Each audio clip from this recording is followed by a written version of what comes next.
Minor chemical equilibrium, उसका topic है law of mass action. जो हमारे पास रिएक्शन था जिसमें रिएक्टेंट और प्रोडक्ट आते थे, अब लॉ ऑफ मास एक्शन के अकॉर्डिंग हमने उसको अरेंज करना है कि हम लोग उसको इक्वेशन या फार्मूले में कैसे लिख सकते हैं। सबसे पहले गुलबर्ग और वैग ये साइंटिस्ट थे जिन्होंने 1869 में ये इन्वेंट किया था लॉ।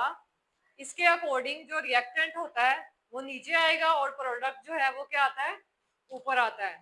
अब हमने इसको अरेंज कैसे करना है वो हम लोग देखते हैं। सबसे पहले हम लोग रिएक्शन लिखेंगे A प्लस बी, ये रिवर्सिबल रिएक्शन की बात हो रही है। C प्लस डी, क्योंकि डबल एरो है ना, यानी कि रिएक्टेंट प्रोडक्ट में और प्रोडक्ट रिएक्टेंट में क्या हो रहा है, कन्वर्ट हो रहा है। तो ये कौन सा रिएक्शन है, रिवर्सिबल रिएक्शन। तो हमने क्या करना है, इसको, ये फॉरवर्ड रिएक्शन है कि रिवर्स, ये फॉरवर्ड है और ये कौन सा है, रिवर्स है। तो हम लोग पहले लिखेंगे रेट ऑफ फॉरवर्ड रिएक्शन, उसको डायरेक्टली प्रोपोर्शनल कर देंगे ए बी के, ये जो ए बी है, ठीक है। Rate of forward reaction directly proportional to A B. अब जब भी हम इसका जो है प्रोपोर्शनल को जब हम लोग खत्म करते हैं तो इसकी जगह एक कांस्टेंट यूज करते हैं के, ठीक है। हर किसी फार्मूला में जब भी डायरेक्टली प्रोपोर्शनल या इनवर्सली होता है उसको खत्म करके हम लोग कोई ना कोई कांस्टेंट लगाते हैं। यहाँ पे हमने कौन सा लगाना है, के लगाना है। जब हम लोग फॉरवर्ड रिएक्शन का कांस्टेंट लगाएंगे तो के नीचे क्या लिखेंगे, एफ लिखेंगे। अब जैसे इस रिएक्शन में हम लोगों ने क्या किया, रिवर्स रिएक्शन का किया, ठीक है। तो इधर हम लोग के साथ क्या लिखेंगे, आर लिखेंगे। तो के आर क्या बन गया, सी डी। प्रोडक्ट था कि रिएक्टेंट, प्रोडक्ट है ये वाला, ठीक है। ए बी किस में आया है, फॉरवर्ड रिएक्शन में, और सी डी रिवर्स रिएक्शन में आया है। अब हमने इन दोनों को इक्वल कर देना है। जब इक्वल करते हैं तो कौन सी स्टेट होती है, केमिकल इक्विलिब्रियम स्टेट होती है, ठीक है। तो ये कौन सी स्टेट में आ गया इधर, rate of forward reaction is equal to reverse reaction. किसके कौन सी स्टेट है ये, केमिकल इक्विलिब्रियम स्टेट, ठीक है। तो हमने रेट ऑफ फॉरवर्ड रिएक्शन में क्या निकाला था, के F A B.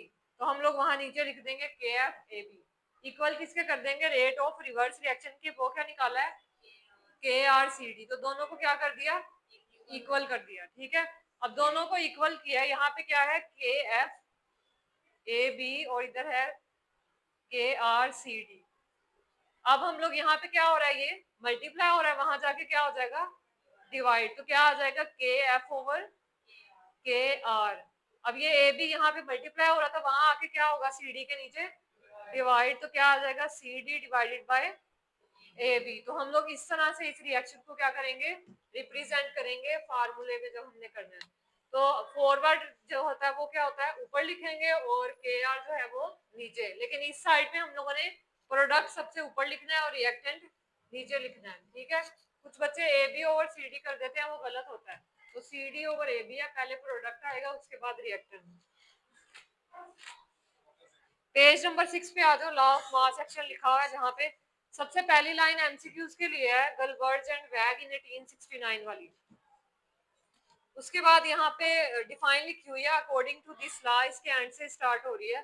The rate at which a substance react is directly proportional to its active mass and rate of reverse reaction is directly proportional to the product of the active mass of the reacting substance. अब सबसे पहले उन्होंने कहा है कि law of mass action है क्या, rate of substance जो रिएक्ट कर रहे हैं। तो कौन कौन से रिएक्ट कर रहे हैं, ए और बी।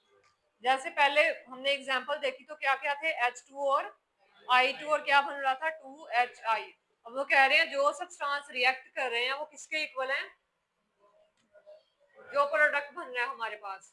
और इसमें लॉ ऑफ मास एक्शन, मास का लफ्ज क्यों इस्तेमाल किया इस लॉ में, क्योंकि वो मास की बात कर रहे हैं, यानी कि इन दोनों का जो मास है, वजन है, वो इसके इक्वल होना चाहिए। हर इक्वेशन को बैलेंस करके लिखते हैं, ठीक है। जैसे यहाँ पे क्या है, H2 और I2, तो हमने यहाँ पे क्या लिखा है, 2HI। यहाँ पे भी 2 थे मॉलिक्यूल और यहाँ पे भी उतने ही है। तो दोनों साइड पे क्या होना चाहिए, मास इक्वल होना चाहिए। इसीलिए इस लॉ का क्या नाम रखा है, लॉ ऑफ मास एक्शन। उसके बाद यहाँ से डिफाइन करने के बाद ये रिप्रेजेंट कैसे होता है, और इसका फार्मूला भी लिखा हुआ है। An active mass is considered as a molar concentration having unit of mole dm minus cube। तो इसका क्या यूनिट है, मोल dm माइनस क्यूब, ये याद रखना है आप लोगों ने। और इसको स्क्वायर ब्रैकेट्स में हम लोग रिप्रेजेंट करते हैं ए बी सी डी को। और ये इंपॉर्टेंट लॉन्ग क्वेश्चन भी है, पेज नंबर, लॉन्ग क्वेश्चन है। उसके बाद पेज नंबर 7 पे जो डेरिवेशंस लिखी हुई है ना, आप लोगों ने ये सारी करनी है। सबसे पहले कौन सी है, a plus B C D में चेंज हुआ है। उसके बाद according to the law of mass action the rate of forward reaction directly proportional to A B, और नीचे क्या है, के एफ ए बी। फिर के आर सी डी वाला, फिर आगे आ जाता है इक्विलिब्रियम स्टेट पे क्या होगा, रेट ऑफ फॉरवर्ड रिएक्शन किसके इक्वल है, रिवर्स रिएक्शन के। फॉरवर्ड रिएक्शन में क्या लिखा हुआ है, के एफ ए बी, और ये वाला के एफ ए बी किसके इक्वल है, के आर सी डी के। उसके बाद नीचे उसका फार्मूला लिखा है, जहां लिखा है ना के C is equal to C D over A B, यहां तक करना है।